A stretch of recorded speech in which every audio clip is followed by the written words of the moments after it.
பெருமாளே வந்தாலும் ஒத்துக்க மாட்டேன்னு கண் முன்னாடி வந்த தெய்வத்தையே தெய்வம்னு சொல்லாத ஆளெல்லாம் நன்னரு, நன்னருனா நண்டுவதற்கரிய, கிடைத்தற்கரிய ஞானம்னு அர்த்தம். இது அவ்வளவு எளிதில் கிடைக்காது. ஆனா ராமானுஜரை சேவிச்ச மாத்திரத்துல நன்னரு ஞானம், கிடைத்தற்கரிய ஞானம். பகவான் தான் நமக்கு தலைவன், நாம் பிராட்டியோடு கூடிய பெருமாளுக்கு தொண்டர்கள், அவளுக்கு நாம கைங்கரியம் பண்ண ஏற்பட்டவர்கள். இந்த ஞானத்தை தலை கொண்டு அத்தனை பேரும் பெற்று விட்டார்கள். பெற்று நாரணர்க்கு ஆயினரே, நாரணன்னா நாராயணன், நாராயணன் ஆகிய பெருமாளுக்கு ஆயினரேனா அடிமைகளாக ஆனார்கள். நன்னரு ஞானம் தலை கொண்டு நாரணர்காயினரே, எல்லாரும் ஞானம் வந்து பெருமாளுக்கு தாசர்கள்னு ஆயிட்டா.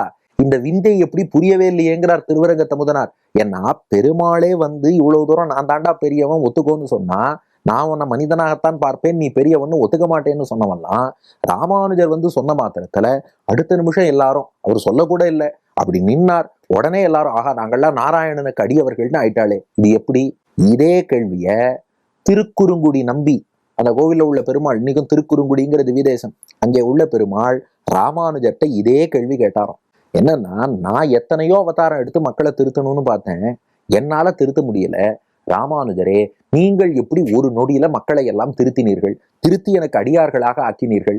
பகவத்கீதையில நான் படிச்சு படிச்சு சொன்னேன், நான் எவ்வளவு பெரியவன் தெரியுமா, எல்லாம் அர்ஜுனனுக்கு சொன்னேன், ஆனாலும் ஒத்தனும் கேட்கல.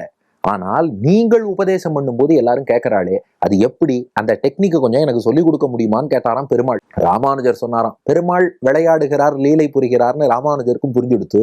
அதுக்கு அவரும் இணங்க வேண்டாமா? ராமானுஜர் சொன்னாராம், உபதேசம் பண்ணணுமா? பண்றேன். உபதேசம் பண்ணணும்னா எனக்கு நீ ஆச்சாரிய பீடம் கொடுக்கணும், நீ சிஷ்யனா நிக்கணும். ஆச்சாரிய பீடம் கொடுக்காம நான் எப்படி உபதேசம் பண்றதுன்னார். அவ்வளவுதானே. திருக்குறுங்குடி பெருமாள் இன்னைக்கும் சேவிக்கலாம். அந்த கோவில்ல பெருமாளுக்கு வலப்புறம் பார்த்தா ஒரு பீட்டம் இருக்கும், அங்கே ராமானுஜர் எழுந்தருளி இருப்பதாக ஐதிஹ்யம்.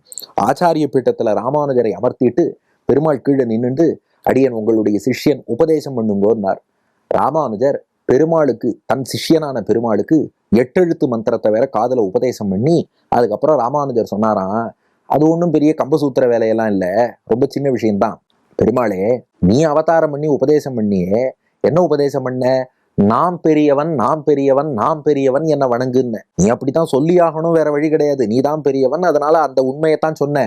ஆனா மக்களின் இயல்பு என்னன்னா, யாருமே நாம் பெரியவன் நாம் பெரியவன் சொன்னா ஒத்துக்க மாட்டா. அதனாலதான் நீ சொன்னதை யாரும் ஒத்துக்கல. ராமானுஜர் சொன்னாராம், அடியன் பண்ண உபதேசத்துக்கு என்ன தெரியுமா சிறப்பு? அடியன் நான் பெரியவன் சொல்லல, அவன் பெரியவன், அவன் பெரியவன், அவன் பெரியவன் உன்னை நோக்கி கை காட்டின. இன்னொருத்தன் வந்து அவன் பெரியவன் சொன்னா மக்கள் உடனே ஒத்துக்கொள்வார்கள். ஆனா நீயே வந்து நான் பெரியவன் சொன்னா இது சும்மா அவரே சொல்லிக்கிறாருன்னு ஏத்துக்க மாட்டா. இவ்வளவுதான் வித்தியாசம் ராமானுஜர்.